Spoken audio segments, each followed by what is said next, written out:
कक्षा में हम सभा पर्व का आज प्रथम अध्याय का स्वाध्याय करेंगे।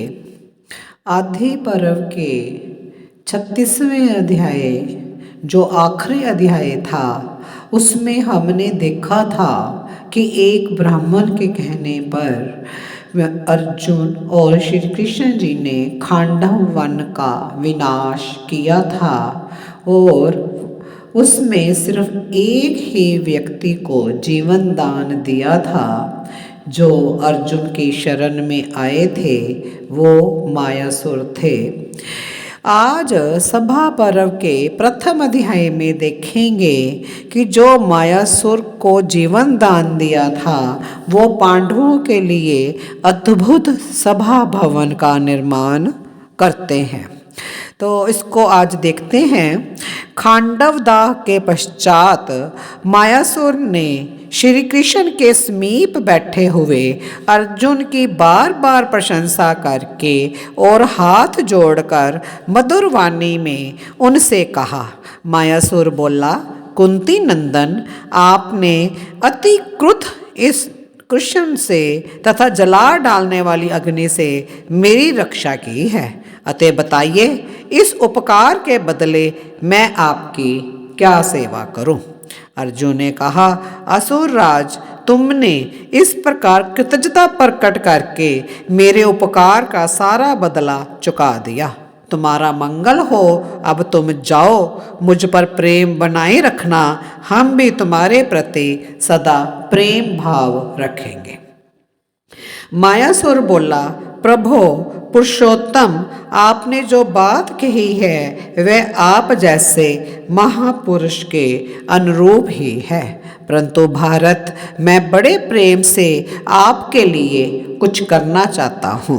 पांडुनंदन, मैं दानवों का विश्वकर्मा और शिल्प विद्या का महान पंडित हूँ, अतः मैं आपके लिए किसी वस्तु का निर्माण करना चाहता हूँ। अर्जुन बोले, मायासुर, तुम मेरे द्वारा अपने को प्राण संकट से मुक्त हुआ मानते हो और इसलिए कुछ करना चाहते हो। ऐसी अवस्था में मैं तुमसे कोई काम करा ना सकूँगा। दानव, मैं ये भी नहीं चाहता कि तुम्हारा यह संकल्प व्यर्थ हो, अतः तुम श्री कृष्ण के लिए कोई ऐसा कार्य कर दो जिससे मेरे प्रति तुम्हारा कर्तव्य पूर्ण हो जाएगा। तब मायासुर ने श्री कृष्ण से कोई काम बताने का अनुरोध किया। उसकी प्रेरणा पर श्री कृष्ण ने थोड़ी देर विचार किया कि इसे कौन सा कार्य बताया जाए। तत्पश्चात मन ही मन कुछ सोचकर श्री कृष्ण ने उससे कहा, दैत्यराज, तुम धर्मराज युधिष्ठिर के लिए एक सभा भवन बना दो। वह सभा ऐसी हो जिसके बन जाने पर समस्त मनुष्य लोग के मानव देखकर आश्चर्यचकित हो जाएं तथा कोई उसकी अनुकृति ना कर सके। श्री कृष्ण की उस आज्ञा को शिरोधार्य करके मायासुर बहुत प्रसन्न हुआ।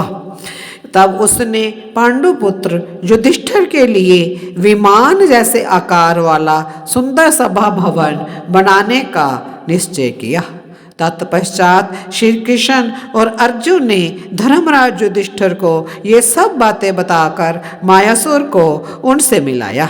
हे भारत, उस समय कुरुराज युधिष्ठिर ने मायासुर का यथोचित सत्कार किया। मायासुर ने भी बड़े आदर के साथ उनका वह आदर सत्कार ग्रहण किया।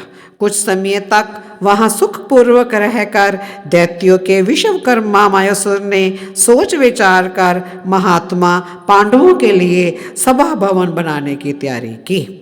उसने सभा भवन बनाने के लिए सभी ऋतुओं के गुणों से संपन्न दिव्य रूप वाले मनोरम सब ओर से 10 सहस्त्र हाथ की भूमि नपवाई। श्री कृष्ण ने कुछ समय तक सुखपूर्वक खांडव प्रस्थ में रहकर पिता के दर्शन की उत्सुकता से द्वारका जाने का विचार किया।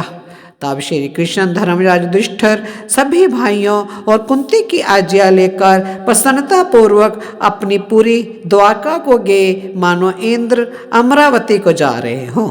श्री कृष्ण के चले जाने पर मायासुर ने विजयी वीरों में श्रेष्ठ अर्जुन से कहा, भारत, मैं आपकी आज्ञा चाहता हूँ। मैं एक स्थान पर जाऊँगा और फिर शीघ्र ही लौट आऊँगा।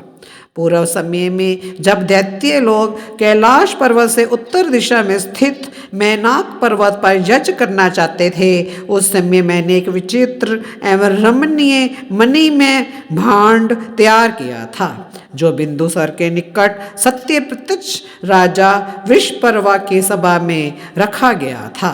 हे भारत, यदि वह मणि में भांड अब तक नहीं होगा तो मैं उसे लेकर पुण्य लौट आऊँगा। फिर उसी से पांडुनंदन युधिष्ठिर के यश को बढ़ाने वाली सभा तैयार करूँगा। कुरुनंदन, बिंदुसर में एक गदा भी है। जैसे गंधीव धनुष आपके योग्य हैं, वैसे ही वह गदा भीमसेन के योग्य होगी। वहाँ वरुण देव का देवदत्त नामक महान शंख भी है, जो बड़ी भारी आवाज करने वाला है। मैं ये सब वस्तुएं लाकर आपको भेंट करूँगा, इसमें संशय नहीं है। अर्जुन से ऐसा कहकर मायासुर पूर्वोत्तर दिशा में कैलाश से उत्तर मैनाक पर्वत के पास गया। हे भारत, मायासुर ने वहां जाकर वह गदा, शंख और सभा बनाने के लिए स्फटिक मणि में द्रव्य ले लिया, जो पहले वृषपर्वा के अधिकार में था। वे सब वस्तुएं लाकर उस असुर ने वह अनुपम सभा तैयार की, जो तीनों लोकों में विख्यात दिव्य मणिमयी, शुभ और सुंदर थी। उसने वह श्रेष्ठ गदा भीमसेन के लिए और देवदत्त नामक उत्तम शंख अर्जुन को भेंट कर दिया। महाराज, उस सभा में स्वर्ण में वृक्ष शोभा पाते थे। वह सभा अपनी प्रभा द्वारा सूर्य की तेजोमयी प्रभा से टक्कर रहती थी। मायासुर की आज्ञा के अनुसार 8 सहस्त्र किंकर नामक राक्षस उस सभा की रक्षा करते थे और उसे एक स्थान से दूसरे स्थान पर उठाकर ले जाते थे। मायासुर ने उस सभा भवन में एक अति सुंदर पुष्पकरणी बना रखी थी, जिसकी कहीं तुलना नहीं थी। उसमें इंद्र नील मणि में कमल के पत्ते फैले हुए थे। उन कमलों के मृणाल मणियों के बने थे। मणियों तथा रत्नों में से व्याप्त होने के कारण कुछ राजा लोग उस पुष्करणी के पास आकर और उसे देखकर भी उसकी यथार्थता पर विश्वास नहीं करते थे तथा भ्रम से उसे स्थल समझकर उसमें घिर पड़ते थे। उस सभा के चारों ओर अनेक प्रकार के बड़े बड़े वृक्ष लहलहा रहे थे, जो सदा फूलों से लदे रहते थे। उनकी छाया बड़ी शीतल थी। वे मनोरम वृक्ष हवा के झोंकों से सदा हिलते रहते थे। हे राजन, मायासुर ने पूरे 14 मास में इस अद्भुत सभा का निर्माण किया था। जब वह बनकर तैयार हो गई, तब मैंने धर्मराज को इस बात की सूचना दी। सभा निर्मित हो जाने पर राजा युधिष्ठिर ने 10 शस्त्र ब्राह्मणों को भोजन कराकर उस सभा भवन में प्रवेश किया।